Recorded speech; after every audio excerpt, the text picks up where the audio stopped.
Bible దేవునికి భయపడిందని నేర్పిస్తుంది ఏదో మతపరమైన విశ్వాసమును బట్టి కాదు. ఇది సత్యం.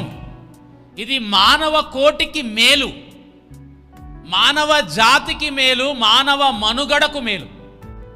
కనుక మనల్ని పిలిచింది శాపములు ఇవ్వాలని కాదు, నశించిపోవాలని కాదు, దీవించబడాలని.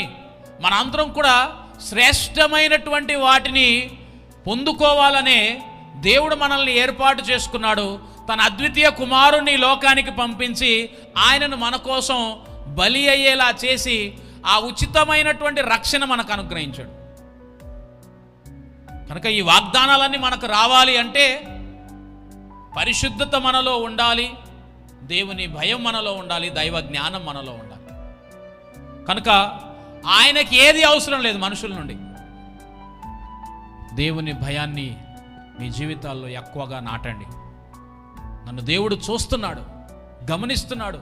ఆయన కనుదృష్టి నా పైన ఉంది, నా ప్రతి ఆలోచన పైన ఉంది, నా ప్రతి అడుగు పైన ఉంది, నా ప్రతి ఖర్చు పైన ఉంది, నా ప్రతి సంపాదన పైన ఉంది. ఎలాగంటే అలా సంపాదిస్తాను, ఎలా అంటే అలా ఖర్చు చేస్తాను, ఎలా అంటే అలా ఆలోచిస్తాను, ఎలా అంటే అలా జీవిస్తాను అనేటువంటి ఆశలతో కాకుండా, అలాంటి ఆలోచనలతో కాకుండా వీటన్నిటిపైన నా దేవుని దృష్టి ఉంది కనుక నేను భయభక్తులతో ఉంటాను. దేవుని ఎదుట భయమును కలిగి బ్రతుకుతాను. నాలో ఏ కల్మషం లేనటువంటి యథార్థమైన హృదయంతో ఉంటాను. ఆయన వాగ్దానాలు నేను ఒకరోజు పొందుకుంటాను. ఎందుకంటే ఆయన మన కొరకు సిద్ధపరిచినవి బైబిల్లో రాయబడ్డాయి. నన్ను ప్రేమించు వారి కొరకు అవి ఏవి సిద్ధపరచబడిన, అవి కంటికి కనబడలేదు, చెవికి వినబడలేదు, మనుష్య హృదయానికి గోచరం కాదు. ఇక్కడికి వచ్చిన మీ అందరికీ, లైవ్లో వీక్షిస్తున్న వారందరికీ కూడా నేను చెబుతున్న మాట, దేవుడు మీ కొరకు ఎన్నో సిద్ధపరిచాడు. కానీ దేవుని భయం మనలో లేకపోవడం వల్ల మనం కొన్నిటిని పోగొట్టుకోవచ్చు. అవకాశం ఇవ్వకుండా ఆయన యందలి భయంతో మనము దేవుని ఎదుట జాగ్రత్తగా ప్రవర్తించేలా చూసుకుందాం.